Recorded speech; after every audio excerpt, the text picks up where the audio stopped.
Have you ever been crushed by unmet expectation or felt like the weight of disappointment was just too much to bear? Today on Finding Resilience with Leanne, we're uncovering a powerful strategy to let go of those expectations and transform disappointment into personal growth. Imagine turning every setback into a stepping stone for resilience. Sounds empowering, right? Stay tuned because in this episode, it may just change the way you see life's challenges. Welcome to Finding Resilience with Leanne and Kink Your Way, where we delve into cultivating a resilient mindset in both your business and life. As the host of these two podcasts, I am dedicated to providing entrepreneurs and business owners with essential education and insight. Additionally, our conversations span health and wellness tips, tools for a fulfilling life, stories, and guidance on intimacy and relationships, and the benefits of personal development coaching.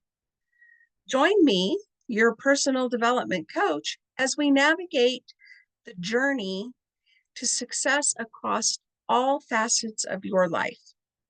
I'm your host, Leanne, and today we're going to talk about a topic that is so relatable and essential: letting go of expectation and reframing disappointment.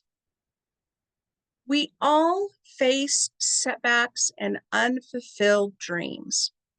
But how can we transform these expectations into a source of strength? Stick around because in this episode, I'll have actionable strategies to help you build resilience in the face of life's inevitable ups and downs. So, first, let's talk about expectations.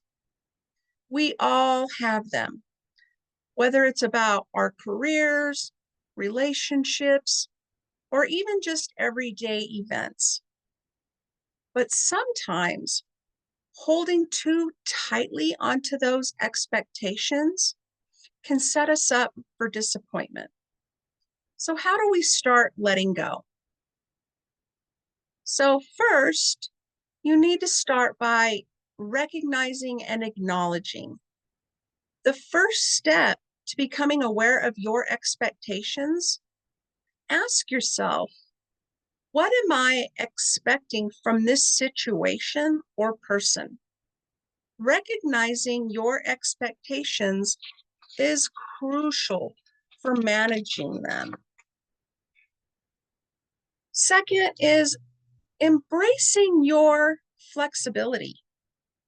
Life is unpredictable, and that's okay. Being flexible with your expectations can help you adapt to changes more smoothly. Consider framing your expectations as hopes rather than certainties. Focus on the present moment. Often our expectations pull us into the future.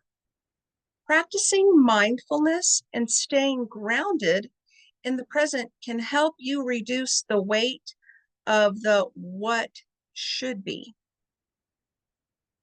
Learn to accept uncertainty. Accepting that not everything is going to go as planned and embracing the uncertainty can reduce the fear and the frustrations when things don't pan out. And there's a reason I picked this topic. And so stick around because I'm going to talk about how I have had expectations that have led to disappointments and how I'm learning to reframe those disappointments. So, reframing disappointments happens when things needs to happen when things don't go as expected. Here's where reframing those disappointments comes in. You know, learn to ask yourself, what can I learn from this situation? Is it an opportunity for growth? Shift your perspective.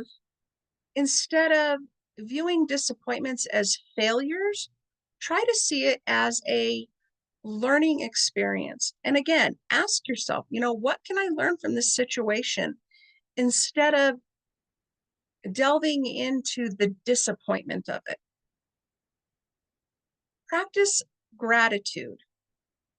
Even in disappointment, there is usually an aspect that we can be grateful for.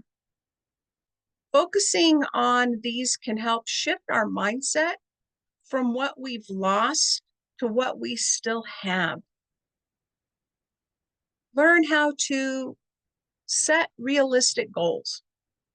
Sometimes our expectations are unrealistic.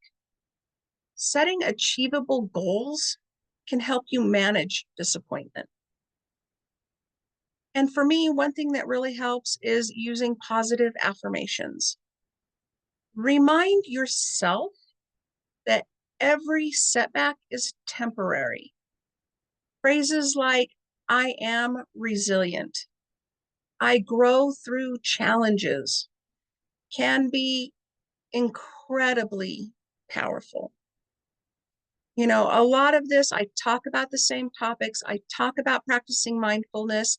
I talk about gratitude, all because, and again, even, the name of my business is Finding Resilience. I needed to find the resilience that I thought I had lost. Living in a world of disappointment and frustration had me lost in this fog. And I thought I had lost my resilience, the ability to bounce back and keep on rolling. And so I had to learn skills and tools. And some of that, you know, grew into my business and why I'm here and why I'm talking about these topics. So I'd like to share, some of my personal story and things that I have set certain expectations and had to face disappointment. So a lot of this goes into when I launched my business and opening my office. So this was June of 2022 when I first signed my lease and moved into my space. One of the very first things that I did and purchased were gallery wall rails because, my husband and I have always supported the local artist community.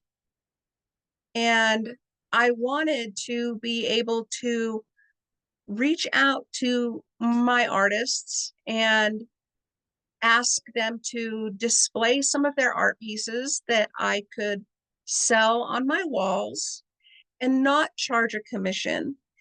Stuff that maybe is sitting in a closet or that they don't normally display at pop-up events or have just collected over the years. Let me have an opportunity to display their art in my space, in my studio, host gallery shows for them to bring attention to their art for people who maybe haven't met these artists or are aware of the local art community here. And so this is something, I spent $700 to buy these gallery rails. And I had such big expectations, such huge hopes for what this would be. But at the same time, I wanted to be surrounded with art because that is something that brings me joy and happiness. So much so that when we got married in an art gallery. That's my happy place. I love art. I'm not an artist. I joke about the fact that I can't draw or paint, and that is why I support local artists. But at the same time as I'm developing and growing my business, I am learning that I do have a creative side that maybe isn't drawing or painting. Um, but I have been able to develop my creativity through using Canva to help build my business. Um, but gallery walls was something that I was so hopeful for.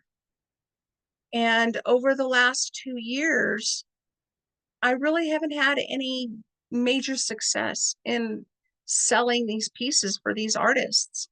And so I'm now at a point where I'm reaching out to these artists and giving them the opportunity to come and pick up their art because I feel like I am impeding on their ability to make money.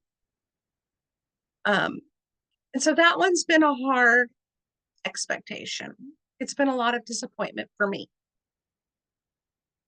but I'm learning. I'm learning how to let go of disappointment and see it as personal growth. Another thing, that I did when I launched my business, again, everything that I've done up until now has been my way of supporting other entrepreneurs and small businesses here in my local community. One, because as a entrepreneur myself, I have learned the difficulties of launching a business, of figuring out marketing and sales and getting yourself out there. How do I help people? How do I find the people that I can help if I am not getting myself out there? So I wanted to find a way to help support all my other entrepreneur friends and get their businesses out there. And so things that I did that I'm going to talk about here, I started hosting business after hours events. This is something that came from my past that I used to do. And I really enjoyed doing it. And so I was bringing in a different entrepreneur once a month and hosting a networking event for them in my studio, in my space, and inviting people to come out and meet them. So it could range anywhere from, 30 minutes to an hour of having them present their business and what they do. And then, maybe a half an hour of networking. And that really was a lot of fun. It brought a lot of people together. It introduced my friends and other entrepreneurs to other people in the community that maybe didn't know about their services. But it kind of fizzled out. Um, and so, I kept striving for more ways that I could do things to build this networking community to help other entrepreneurs. So one of the things that I launched for my business was what was called a positive impact community. And again, it was set up for entrepreneurs and small business owners and it was a Facebook group. Because at the time I was very active in using Facebook and Instagram to put myself out there, to advertise my business, to connect with other entrepreneurs and small business owners. And so it was a Facebook group that I created, and it grew rapidly, and I loved it. But I had big expectations. I had expectations for what I thought it could be. But my expectations of the group were very small. All I asked is show up, post once in a while, advertise your upcoming events, specials you're running, introduce your business, but connect with others. try to collaborate, find a way that we can make a collaborative community to support each other. And that really didn't happen. And so again, it was one of my expectations. I had hoped that, this group of people would collaborate with each other. Um, and it just didn't happen. People would jump on, they'd post their events, and they'd jump off. They weren't connecting with anybody else. They weren't reaching out to collaborate with anybody else. It was just me constantly getting out there and posting information and sharing about my friends' businesses, because some of them weren't even sharing about their own businesses. So again, my expectation, my disappointment.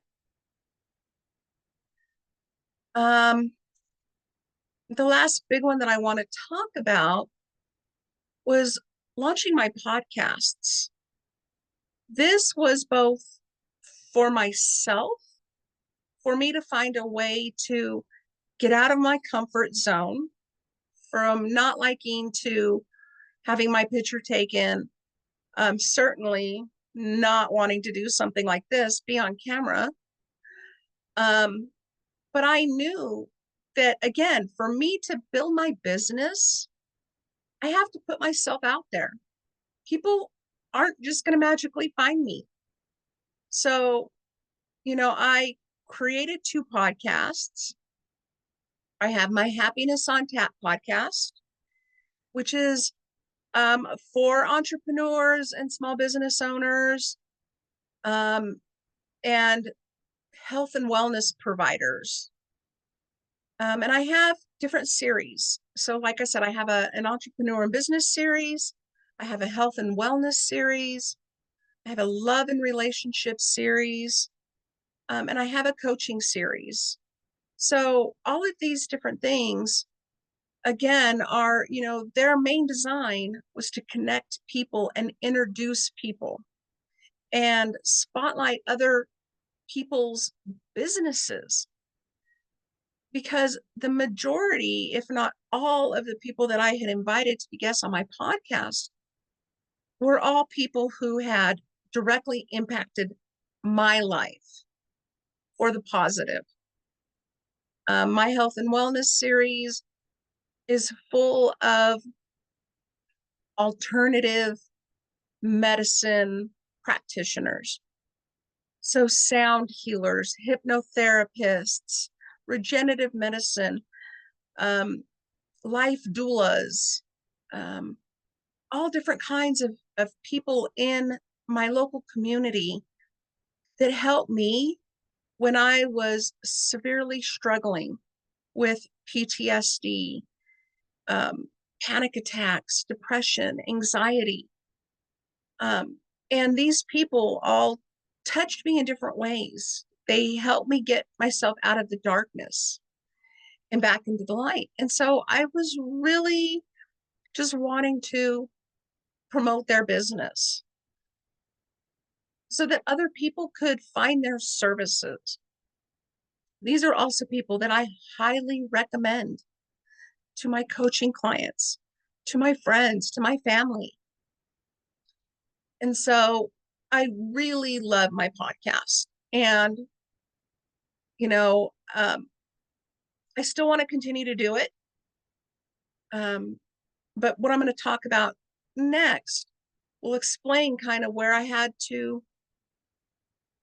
pivot away from the interview aspect of my podcast to more of this solo monologue. So in March of 2024, I decided it was time to pivot and change my business plan. I had spent the first 2 years of my business going all in on this, everything I'm talking about here, on supporting everyone else, hours on social media, sharing about everyone else's business. And I really wasn't putting in the focus on my own business. And it was hurting me. It was hurting me financially. And I just can't keep promoting everybody else and not really having that reciprocated in any way. And that's not why I do things. I don't do things for others because I expect something in return, but it's that underneath, deep in your belly expectation that, again, just led to a tremendous amount of disappointment. So in March, like I said, I decided it was time to pivot. I got completely off of social media, Facebook, Instagram. My podcast kind of came to a halt because I lost all that connection with people. I wasn't able to reach out to people and invite them to be guests because I lost their contact information because that disappeared with Facebook and Instagram. And so, I had to switch from doing, like I said, doing interview style podcasting to solo monologue. And so for myself, for solo monologue, I'm at a point where I'm speaking about what I know, about being an entrepreneur, about pivoting my business, about growing my business, about what it's like to utilize things like Canva to create digital marketing products and passive income and affiliate marketing, just all these different aspects of my business, because right now that's what I know. That's what I can talk about. And so getting off of social media, the big thing with that was, no Facebook meant no Facebook group, meant no positive impact community. No social media meant I was no longer sharing about everyone else's events and business. But like I said, I lost a lot of connections. So I've struggled with wanting to continue to do interview style podcasting and struggling with finding podcast guests. So that has affected, both of my podcasts. Also, my Kink Your Way podcast is very much the same thing.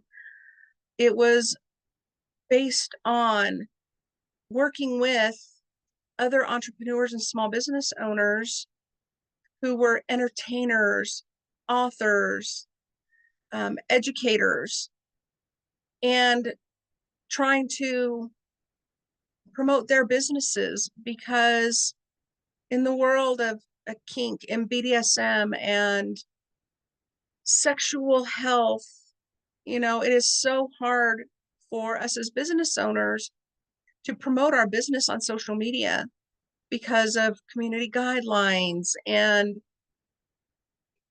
so having a podcast was a way to still be able to do that without as many restrictions. And I really enjoy working with those educators and loved my podcast guests. Again, I have lost all those connections. So, I still have those people's email addresses and ways to reach them, but I don't have the same ability to reach out to other people in the community and in my Facebook and Instagram and invite people to be podcast guests. So the last thing that I want to talk about that has been kind of an expectation that I have huge hopes for, which have kind of turned into a frustration and a disappointment for me as a business owner, is part of that pivot and pulling myself away from all the hours I was spending in social media land. I put all that effort into my website, creating a weekly newsletter, writing blogs, getting involved in LinkedIn. And again, I find myself back in this position where I'm trying to collaborate with the same group of people. I'm reaching out to them. I'm shooting them collaboration ideas because one thing that I believe so passionately about, so deep in my soul, is helping people who are trapped in American medicine, Western medicine, where our health is bad. We're going to our doctors. We expect a certain amount of time to sit and speak with our doctor to try to get help. And all American medicine and Western medicine, all they're doing and all they can do is write us a prescription or refer us to a specialist. And these things are creating a toxic body. We're just getting more and more medications. Big pharma is growing.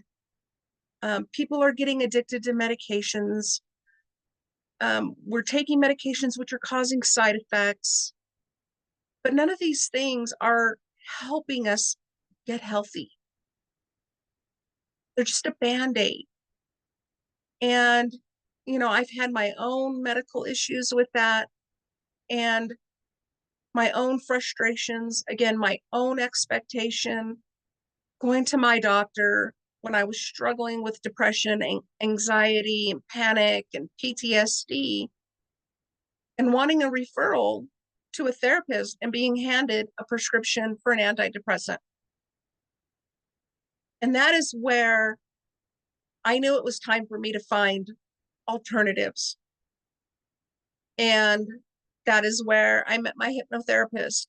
That is where I met regenerative medicine. That is where I met sound healers, and just other alternative medicine practitioners and providers that will take the time to help you figure out ways to improve your health that don't involve more medications or unnecessary surgeries or lead to death. And again, this is my passion. This is what I want to do. I want to collaborate with other practitioners in like an integrative healthcare or an integrative health group. Again, networking and recommending other practitioners to different people that we work with. When I'm working with a client who has a specific set of concerns or issues, I'm not going to refer them to their doctor for a prescription. I am going to talk to them about different people that have helped me that maybe can help them. And so I make recommendations, I make referrals, to help people have the ability to learn alternatives and get the help that they need. People who are going to take time, people who are going to see you and hear you and who want to help you get better. But I'm finding myself repeating my expectations, spending hours writing programs, trying to create a collaborative environment, trying to create a program or a seminar where I can get a group of these practitioners together, give everyone an opportunity to talk about their business and how they are helping people and what they can do to help people in an integrative healthcare way, in a holistic way. And, I'm reaching out to people, I'm sending out tons of emails, and, days are going by and no response. And I know as an entrepreneur, how busy we all are. But I also know that there's not a lot of people knocking on my door or knocking on somebody else's door saying, hey, I want to help you. I want to help you grow your business. I want to help you help others. Let's work together to build a healthy world. And so that's what made me want to do this podcast episode today, because I have huge expectations for myself, for my growth, for my hope, for my business. But I also have a lot of disappointment. And so, I'm hoping that the things that I talked about with reframing your disappointment, shifting your perspective, seeing it in a positive light, practicing gratitude, um, setting realistic goals, using positive affirmations. I hope that these things not only help me, but help you shift from expectation and disappointment to a more positive personal growth. So remember that letting go of expectation and reframing disappointment isn't about lowering your standards or ignoring your feelings. It's about finding balance and learning to flow with life's ebbs and flows by recognizing and adjusting our expectations and viewing disappointments through a lens of growth. We can cultivate a more resilient mindset.